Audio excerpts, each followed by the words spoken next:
Kalau bicara soal kubur Yesus itu kosong, tentu sangatlah menarik. Yesusnya atau mayatnya kemana ya? Murid-murid Yesus sedang seksama pergi ke kubur itu dan menemukan batu penutup kubur sudah terguling. Para penjaga yang mengawal kubur itu, menurut penginjil Matius, juga melaporkan bahwa kubur itu kosong, melompong. Nah, tentang hal ini hanya ada 3 kemungkinan yang dapat menjelaskannya. Kemungkinan pertama, murid-murid itu telah datang ke kubur yang salah. Tetapi ini ditolak oleh adanya malaikat-malaikat di sana. Dan juga para serdadu Romawi itu nggak mungkin juga menjaga kubur yang salah, bukan? Kemungkinan kedua, serdadu-serdadu itu sendiri telah menciptakan hoaks bahwa seseorang mencuri mayat Kristus ketika mereka sedang tidur. Penginjil Matius mencatat, mereka ini, serdadu-serdadu, disuap dengan uang untuk sebarkan hoaks itu. Jelas sekali ini usaha untuk menutupi kebenaran dengan uang suap, dan dengan senang hati tentu diterima oleh serdadu-serdadu itu yang juga dijamin keselamatannya dari kemungkinan nantinya dijatuhi hukuman oleh penguasa Romawi. Kemungkinan ketiga, bukti dari penggugat kebangkitan Kristus sangatlah lemah. Jika kebangkitan itu tidak ajaib, tidak begitu penting, tentulah kebangkitan itu tidak akan pernah dipersoalkan. Murid-murid Tuhan tidak punya alasan juga untuk mencuri mayatnya. Dan jika musuh-musuh Tuhan telah mengambil mayat itu, tentulah mereka akan mengeluarkan kembali mayat Kristus tatkala berita-berita kebangkitannya mulai tersebar kemana-mana. Tidak ada bukti bahwa musuh-musuh Kristus pernah berusaha menemukan mayat Kristus yang katanya dicuri. Kubur kosong itu tinggal membisu, tetapi merupakan saksi yang tak pernah dapat disangkal tentang kenyataan kebangkitan Kristus. Banyak cara manusia yang kotor, namun dengan caranya Tuhan akan membuktikan kebenarannya yang sejati.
Dalam memperjuangkan hidup ini, ada kalanya kita lelah, ada kalanya kita merasa tidak mungkin.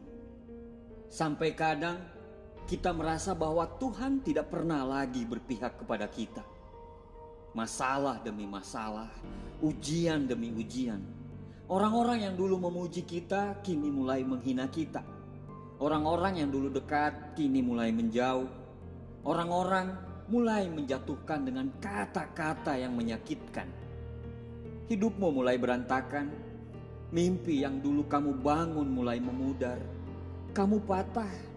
Kamu kehabisan tenaga. Kamu merasa kehilangan harga. Kini kamu seorang diri dalam kegelapan tanpa teman. Semua sudah memandang kamu sebelah mata. Bahkan orang-orang yang kamu cintai mulai kehilangan kepercayaan. Dan sekarang kamu berada di titik yang paling rendah. Kawan, hatimu boleh patah, matamu boleh basah, tapi kamu jangan pernah menyerah. Kamu akan mampu hadapi semuanya karena Tuhan tidak pernah meninggalkan kamu. Ya, Tuhan tidak pernah meninggalkan kita. Saya tahu ini tidak akan mudah. Saya tahu saya cuma bisa bicara tanpa melihat betapa susahnya dirimu. Tapi siapa lagi yang bisa membuat dirimu bangkit? Tidak ada. Tidak ada satupun. Yang bisa membuat dirimu bangkit dan berdiri adalah dirimu sendiri. Orang hebat tidak dihasilkan melalui kemudahan, kesenangan, atau kenyamanan. Tapi mereka dibentuk melalui kesukaran, tantangan, hinaan, dan air mata. Menjadi luar biasa itu selalu butuh waktu, kawan. Tidak ada yang instan. Kamu harus mengalami kesakitan, karena kesakitan yang akan membuat kamu lebih kuat. Kamu harus mengalami kelelahan, karena kelelahan hanya dimiliki oleh orang-orang yang mau berjuang. Karena sang pemalas tidak akan pernah merasakan lelahnya berjuang. Kamu harus mengalami hinaan, karena hinaan yang akan membuat kamu dewasa. Sehingga pada saat kamu sukses nanti, kamu akan sukses secara mulia tanpa menghina orang lain. Bangkit dan kembalikan percaya dirimu, karena tidak ada yang bisa menolong dirimu dari keterpurukan kecuali dirimu sendiri. Seekor burung yang hinggap di pohon tidak pernah khawatir akan rantingnya yang patah. Karena kepercayaannya bukan terletak pada ranting, tapi dia selalu percaya terhadap sayapnya sendiri. Para pemenang tidak pernah menjadi lemah terhadap semua masalah, karena dia selalu percaya bahwa sukses atau tidaknya dia tergantung pada dirinya sendiri. Percayalah, Tuhan selalu menciptakan masalah, selalu beserta solusi. Kegagalan yang terjadi akan membentuk kamu menjadi pribadi yang lebih kuat. Sukses bukan tentang uang, mobil, ketenaran, atau rumah yang besar. Tapi sukses adalah bagaimana kita bisa menjadi versi terbaik dari diri kita sendiri. Kamu akan jatuh berkali-kali menuju jalan kesuksesan. Tapi yang paling penting adalah bukan pada saat kamu jatuh, tapi bagaimana kamu bisa bangkit lagi pada saat kamu terjatuh. Dan ketika kamu bangkit, percayalah, kamu akan lebih kuat dari sebelumnya. Kamu boleh capek, kamu boleh sakit, kamu boleh menangis, tapi jangan sampai kamu mengizinkan kata menyerah masuk di kepala kamu.